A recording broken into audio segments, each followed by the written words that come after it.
बीमार नवजात शिशु की पहचान एवं रेफरल सेवा, इस मॉड्यूल में आपका स्वागत है। नमस्कार, मेरा नाम सुनीता है और मैं आंगनबाड़ी की सुपरवाइजर हूँ। इस मॉड्यूल में मैं आपकी मार्गदर्शिका रहूंगी। ये गिरिजा है। गिरिजा ने कुछ समय पहले ही एक शिशु को जन्म दिया है। जन्म के कुछ समय बाद ही शिशु बीमार रहने लगा। जब गिरिजा शिशु को अस्पताल ले गई तो डॉक्टर ने बताया कि शिशु किसी संक्रमण के कारण बीमार रहता है। गिरिजा और उसके सभी परिवार वाले बहुत चिंतित हैं। ऐसी परिस्थिति में एक आंगनबाड़ी कार्यकर्ता किस प्रकार मदद कर सकती है? इस मॉड्यूल में हम इसी के बारे में विस्तार से जानेंगे। आइए शुरू करते हैं। इस मॉड्यूल के अंत तक आप जानेंगे कि नवजात शिशुओं में संक्रमण होने की आशंका अधिक क्यों रहती है और इन संक्रमणों के स्रोत क्या हैं। नवजात शिशुओं को संक्रमण से बचाने के लिए क्या करना चाहिए? आप कैसे पता करेंगी कि नवजात शिशु बीमार है और बीमार शिशु को मृत्यु से कैसे बचाया जा सकता है? बीमार शिशु की पहचान के लिए आप क्या कर सकती हैं और बीमार शिशु की देखभाल सही तरीके से हो, यह कैसे सुनिश्चित कर सकती हैं? गांव में एक नवजात शिशु बहुत ही कमजोर है। हमारी एक आंगनबाड़ी कार्यकर्ता विद्या शिशु को देखने उसके घर जा रही हैं। आइए देखें वहां क्या हुआ। पहले मुझे जानना होगा कि शिशु बीमार तो नहीं है। इसके लिए नवजात शिशुओं में दिखाई देने वाले कुछ शुरुआती लक्षणों की पहचान करनी होगी, जैसे गर्भनाल के पास लाल या सूजन, गर्भनाल में से पस या खून निकलने के साथ ही दुर्गंध आना, गर्भनाल ठीक भी दिख रही हो तब भी शिशु सुस्त और बीमार लग सकता है और शिशु के शरीर में संक्रमण प्रवेश करके तेजी से फैल सकता है। क्या शिशु सही से स्तनपान कर रहा है? स्तनपान कर तो रहा है, परंतु पहले से कम। यदि नवजात शिशु शुरुआती दिनों तक ठीक से स्तनपान कर रहा हो किंतु फिर स्तनपान करने की अनिच्छा दिखा रहा है तो हो सकता है कि वो बीमार हो रहा हो। क्या शिशु सक्रिय है? नहीं, ये काफी सुस्त है। यदि शिशु ढीला आधी नींद में सुस्त लग रहा है और जगाने पर भी मुश्किल से उठ रहा है या ठीक से जग नहीं रहा है तो शिशु को गंभीर बीमारी हो सकती है। शिशु का तापमान कैसा है? तापमान तो मैंने जांचा नहीं। शिशु के पांव के तापमान को महसूस करें। यदि शिशु का पेट व पैर ठंडे हैं तो हो सकता है कि वो बहुत बीमार हो। ध्यान दें कि शिशु सांस कैसे ले रहा है। बीमार शिशु बहुत तेज तेज सांस लेगा। सांसों के बीच अधिक ठहराव होगा या भारी सांसें लेगा। अगर शिशु की सांस लेने की दर 60 प्रति मिनट से अधिक है तो ये असामान्य है। यदि जोखिम के चारों लक्षणों में से कोई भी लक्षण दिखे, जैसे स्तनपान में कमी, छूने पर ठंडा, गतिविधि में कमी और निमोनिया के चिन्ह, तो नवजात शिशु को नजदीकी अस्पताल भेजें। दीदी, मुझे तो अब बहुत डर लग रहा है, कहीं मेरे बच्चे को कुछ हो ना जाए। तुम चिंता मत करो, बीमार शिशु को बचाया जा सकता है। ऐसे अस्पतालों की पहचान करनी चाहिए जहां इंजेक्शन व ड्रिप से एंटीबायोटिक्स दी जा सकती हो। यदि नवजात शिशु दूध बिल्कुल नहीं पी रहा है तो उसे तुरंत भर्ती करवाएं। आशा या ANM से तुरंत संपर्क करें। आइए जानें कि नवजात शिशु का इलाज किसके द्वारा और कहां-कहां संभव है। प्रशिक्षित आशा कार्यकर्ता द्वारा मुंह के जरिए एंटीबायोटिक्स की पहली खुराक देकर, प्रशिक्षित ANM द्वारा इंजेक्शन से एंटीबायोटिक्स देकर, ऐसे प्राथमिक स्वास्थ्य केंद्र या अन्य अस्पताल में जहां इंजेक्शन व ड्रिप से एंटीबायोटिक्स देने की सुविधा उपलब्ध हो। आज आंगनबाड़ी कार्यकर्ता आशा बताने जा रही हैं कि नवजात शिशुओं में संक्रमण की संभावना अधिक क्यों होती है? आइए हम भी जानें। 9 माह तक मां के पेट की सुरक्षा में रहने के बाद शिशु एकदम से ऐसी दुनिया में आ जाता है जो स्वच्छ नहीं है, जहां कीटाणु हैं और जो मां के गर्भ की तरह सुरक्षित नहीं है। नवजात शिशुओं के शरीर ने संक्रमणों से लड़ना अभी सीखा नहीं होता है। ऐसे नवजात शिशु जिनका वजन जन्म के समय कम होता है या जो समय से पूर्व पैदा हो जाते हैं, उन्हें सामान्य जन्मे शिशुओं की तुलना में संक्रमण होने की आशंका अधिक रहती है। जन्म के बाद नवजात शिशुओं के लिए सबसे बड़ी सुरक्षा उनकी मां का दूध है।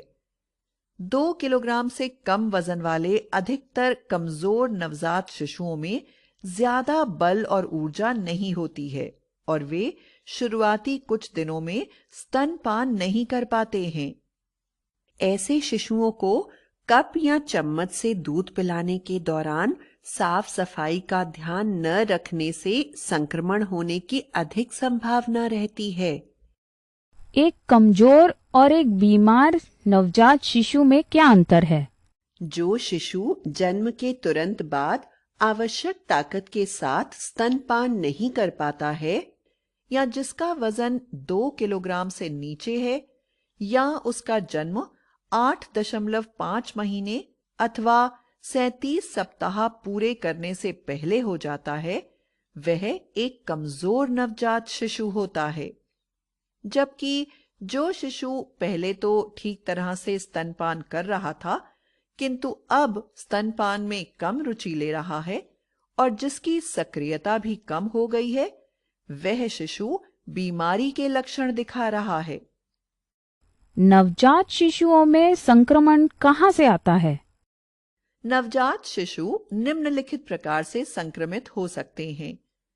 गर्भनाल को बांधने के लिए जीवाणु रहित किए बिना इस्तेमाल किए जाने वाले पकड़ या धागे से, गर्भनाल को काटने के लिए जीवाणु रहित किए बिना इस्तेमाल की जाने वाली ब्लेड या कैंची या अन्य उपकरणों से, गर्भनाल या नाभि पर कुछ भी शहद, घी, हल्दी, दवा या पाउडर और विशेषकर हानिकारक पदार्थ जैसे कि गोबर व गौमूत्र लगाने से, गर्भनाल या नाभि को गंदे कपड़े से पोंछने से, प्रसव के समय व घर पर अस्वच्छ वातावरण से, शिशु को साफ करते समय, स्तनपान कराते समय या कपड़े बदलवाते समय अस्वच्छ हाथों से छूने से।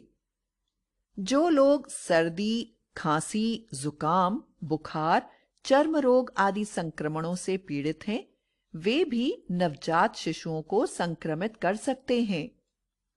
स्तनपान के अलावा अन्य भोजन व अन्य पेय जैसे जन्म घुट्टी, पानी या शहद इत्यादि देने से। दीदी, हम बीमार शिशु की पहचान कैसे कर सकते हैं?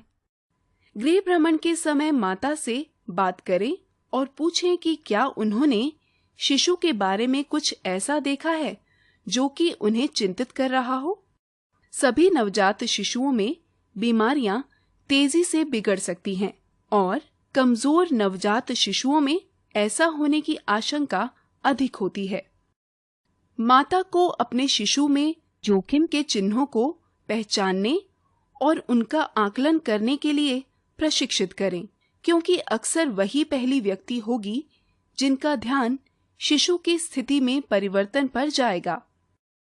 शिशु के जन्म के पहले दिन गृह भ्रमण में शिशु के परीक्षण के समय माता और देखभाल करने वालों को शिशु का अवलोकन करने से संबंधित मुख्य बातें बताएं और उन्हें नियमित रूप से नवजात शिशु का आकलन करने के लिए कहें।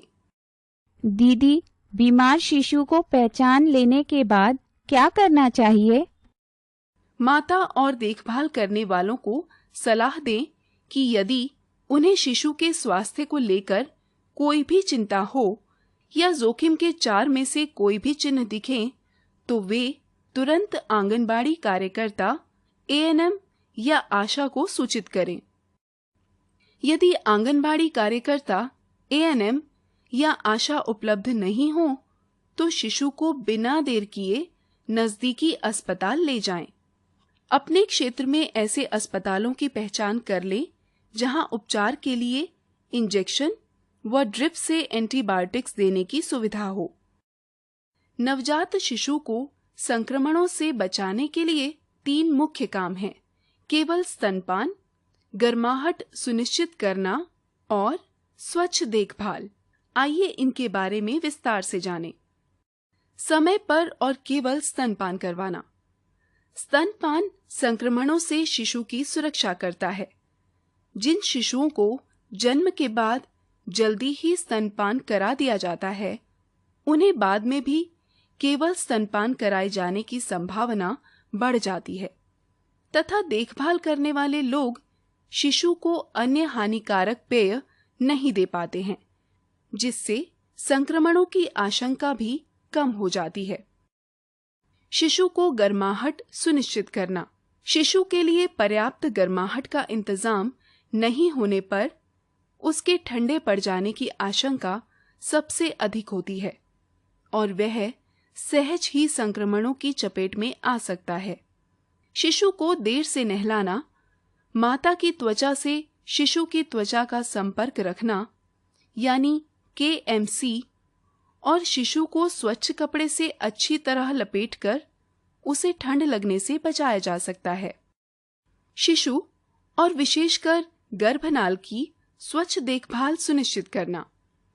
गर्भनाल को बांधने के लिए चिमटी या धागा का कीटाणु रहित नहीं होना और गर्भनाल को काटने के लिए ऐसी ब्लेड या कैंची का इस्तेमाल करना जिसे कीटाणु रहित नहीं किया गया हो, शिशु में संक्रमण का कारण बन सकते हैं। इसी प्रकार मैले पदार्थ जैसे कि गोबर को गर्भनाल या नाभि पर लगाने से शिशु को गंभीर संक्रमण हो सकते हैं। गर्भनाल को काटने के बाद शिशु की नाभि पर शेष बचे ठूंठ पर कुछ भी नहीं लगाना चाहिए।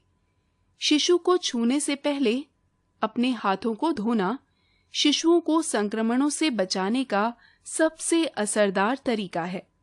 इसी के साथ हमारा यह अध्याय समाप्त होता है। एक बार फिर से देखते हैं हमने आज क्या सीखा। इस अध्याय में हमने सीखा है कि नवजात शिशुओं की संक्रमणों की चपेट में आने की आशंका बहुत अधिक होती है तथा वे जन्म के समय और जीवन के पहले माह में आसानी से संक्रमणों से ग्रस्त हो सकते हैं।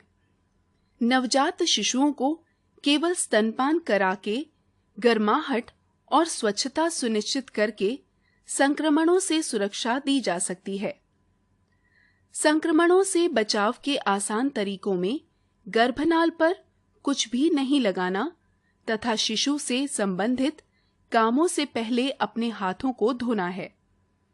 कमजोर नवजात शिशु पर अतिरिक्त ध्यान देकर उसकी देखभाल घर पर की जा सकती है, किंतु बीमार नवजात शिशु को अस्पताल ले जाना आवश्यक है। यदि इनमें से कोई भी लक्षण दिखें तो शिशु को ऐसे अस्पताल ले जाएं जहां इंजेक्शन व ड्रिप से एंटीबायोटिक्स देने की सुविधा हो। स्तनपान में कमी, गतिविधियों की कमी, छूने पर ठंडा लगना, निमोनिया के चिन्ह। धन्यवाद, आप ये मॉड्यूल सफलतापूर्वक पूर्ण कर चुके हैं। अब आप अगला अध्याय आरंभ कर सकते हैं।